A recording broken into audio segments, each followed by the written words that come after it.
Welcome back, Interior Alaska. Joe Cook here with your local Hump Day Sportscast. Now, back in 2003, the Iditarod had its restart in Fairbanks, and they had it again last year. Now, hold on to your seats, Mushroom fans, because the Iditarod could be back again.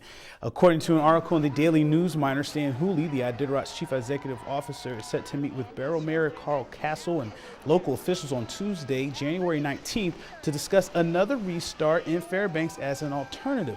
Above average temperatures and the lack of snowfall in the south central part of the state have caused concern for the first 50 miles of the race. Given the weather in recent years, Fairbanks and the interior could become a regular alternative for such an important race. The final route for the Iditarod will be determined on February 12th. 80 mushers have signed up for the Super Bowl of Dog Mushing, which is slated to start on Saturday, March 5th. Both Alaska Natick basketball teams have chances to extend winning streaks or even start some this week. The women's team, they won back-to-back conference games for the first time this season, powered by Jordan Wilson's GNAC Player of the Week performances in those two wins. This week they traveled to NNU. The Crusaders and Nanooks are tied with a 2-4 conference record. Central Washington, who the Nooks play Saturday, tied for fourth with a 3-3 record. Now, the men's team, they continue their 4-game homestand against MSUB on Thursday. The Yellow Jackets, they have lost their last 3 outings. Then this Saturday is the big one. UAF hosts UAA in the number 1, hopefully versus number 2 clash. Alaska is tied for second in the GNAC with a 5-1 record, while UAA is a perfect 7-0 and riding an 8-game winning streak. Tip-off for the men's games are at 7 p.m. at the Patty Center. Mick Durham talked about the matchups in the UAF Athletic Department's Coach's Corner segment today. Well, it's really important that we concentrate on Thursday. Montana State Billings comes in. I like how they're playing. They like to get up and down. So, I mean, we definitely, the biggest key is, we got to take it one game at a time and take care of Thursday first. Well, they do a great job of spreading the floor. They are guys that can shoot to 3. They like to get up and down. They're scoring a bunch of points also. A little bit more perimeter oriented than inside oriented than some teams Coach Osborne's had in the past. But, you got to get back and get your defense set and do the best you can. Former Alaska Natick Logan Hahnemann is going to represent Team USA in Romania next month.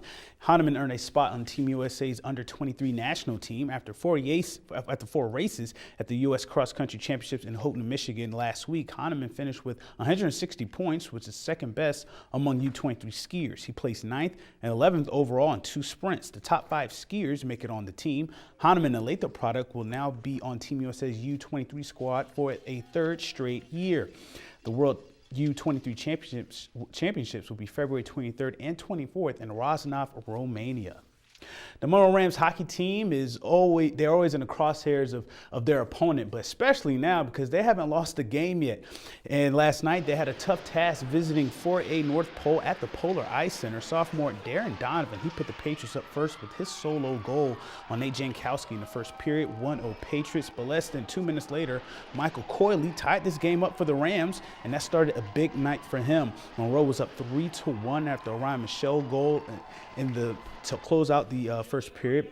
They were up 3-1 in the second, and the Patriots then went to McCoy Walker in between the pipes. Donovan's second goal of the game made it a 2-3 game going into the third, but Coyley scored the critical insurance goal on a Dylan Steele assist, his 3rd of the night. Coyley had 3 goals in this one. Jankowski finished with 31 saves for the Rams, and Monroe, they improved to 14-0 with a 4-2 victory over North Pole. First period was a little rough to begin. They picked it up. Penalties were kind of hurt. No one was playing together for the 3rd period. I think everyone kind of started talking was a big deal. Power play wasn't really working at first, and I think coach came in and talked, and movement was a big deal for us in the power play. I think a big part of it has to do with everyone liking each other on a hockey team. That's something very rare to find, and everyone on the team likes each other. Also in prep hockey, the Hutchinson Hawks dismantled the Tri-Valley Warriors 12-2 last night. Brandon Rustad went off for 5 goals and had a couple assists to lead all skaters for 7-point night. Cole Britton added a hat trick and a helper. The Hawks improved to 3-3 in the Greatland Conference and 5-6 overall. Lastly, here's a heads up for a big week of high school hoops. The Monroe Rams, they hosted a Mount McKinley Bake Classic, a very entertaining competitive tournament. And this week it's going to be Lathrop's turn.